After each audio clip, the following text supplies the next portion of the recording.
Bulldozer का कोई स्थान नहीं है समाज में। बुलडोजर तोड़ने का काम करता है। हम सब लोग जोड़ने वाले लोग हैं। 69,000 शिक्षक रोज अपनी मांग करने के लिए कभी अनुप्रिया पटेल के घर को घेरते हैं, कभी केशव मौर्य को घर को घेरते हैं। तो कल उन्होंने भाजपा के प्रदेश अध्यक्ष का घर घेरा। भेड़िया ने जिसको मार डाला उसको भी तक कुछ भी सहयोग नहीं मिला है। लोगों को घरों में दरवाजे तक नहीं लगे हैं और सरकार कहती है कि हम इतने पक्के घर बनवा दिए। माननीय सर्वोच्च न्यायालय ने इस पर निर्णय दे दिया। अब ये चर्चा बंद होनी चाहिए और बुलडोजर का कोई स्थान नहीं है समाज में। बुलडोजर तोड़ने का काम करता है। हम सब लोग जोड़ने वाले लोग हैं, गांधीवादी सोच के लोग हैं। हम जोड़कर आगे लेकर चलेंगे और बुलडोजर की ये जो परंपरा जो चली आ रही है सब खत्म हो और प्यार का जो मोहब्बत की दुकान है वो आगे बढ़े, एक दूसरे को गले लगा कर लोग आगे काम करें।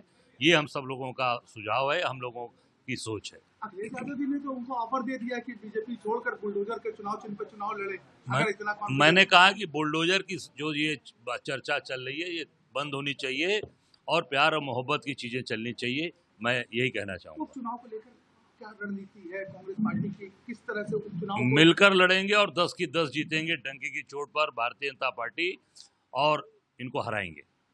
जिस तरह से जम्मू कश्मीर और हरियाणा में भी इलेक्शन है, कल राहुल गांधी जी जम्मू कश्मीर के दौरे पे थे और जिस तरह से राहुल गांधी जी ने कहा कि जो स्टेट का वहाँ का जो लोकल इशू है कि वहाँ का जो नागरिकता थी वो वापस दिलवाएंगे वहाँ पर। देखिए, हमारे नेता लगातार राहुल जी दौड़ा कर रहे हैं। जहाँ की जो चीज़ें सामने आ रही हैं उस पर वो बिल्कुल पूरा फोकस किए हुए हैं। राहुल जी जनता के नेता, गरीबों के नेता, किसानों के नेता और निश्चित सबकी बात उठा रहे हैं। मजदूर, अभी देखा आपने लाइन जो हमारे रेलवे ट्रैक वाले गैंगमैन उनके लिए बात उठाई, लोको पायलट्स की बात उठाई।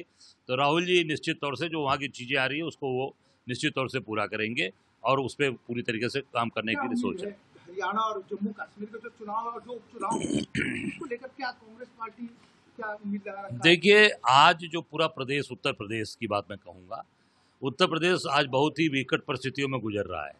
आप देख सकते हैं 69,000 शिक्षक रोज अपनी मांग करने के लिए कभी अनुप्रिया पटेल के घर को घेरते हैं, कभी केशव मौर्य को घर को घेरते हैं। तो कल उन्होंने भाजपा के प्रदेश अध्यक्ष का घर घेरा पर उनको न्याय नहीं मिल रहा है। माननीय उच्च न्यायालय के आदेश के बाद भी माननीय हाईकोर्ट ने आदेश किया है कि इनका समायोजन किया जाए, उसके बाद भी नहीं हो रहा है। नौकरी दे नहीं पा रही है सरकार और केवल झूठे वादे कर रही है। अभी भेड़िया का आतंक है।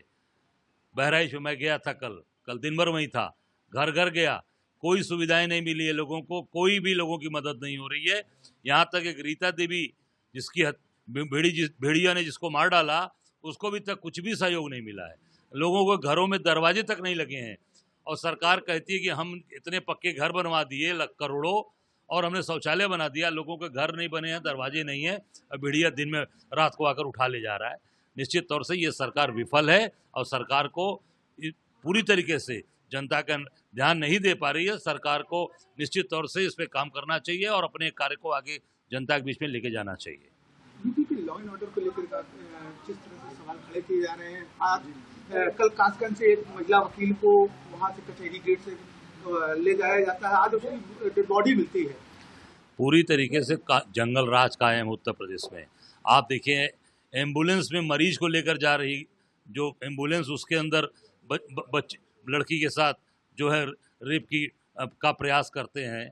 और कल आपने खुद वकील की बात कही। तमाम ऐसे सुल्तानपुर में व्यापारी की दुकान में पूरी लूट लो गई दिन में 12 बजे।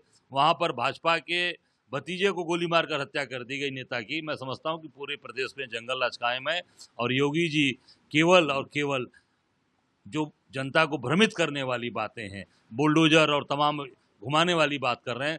आप 69,000 लोगों को नौकरी दीजिए, कानून व्यवस्था पर बात करिए, भेड़िया से बचाइए इस प्रदेश को, इस यहाँ की जनता को। उस पर काम नहीं हो रहा है, उस पर केवल बड़ी बड़ी बातें हो रही हैं।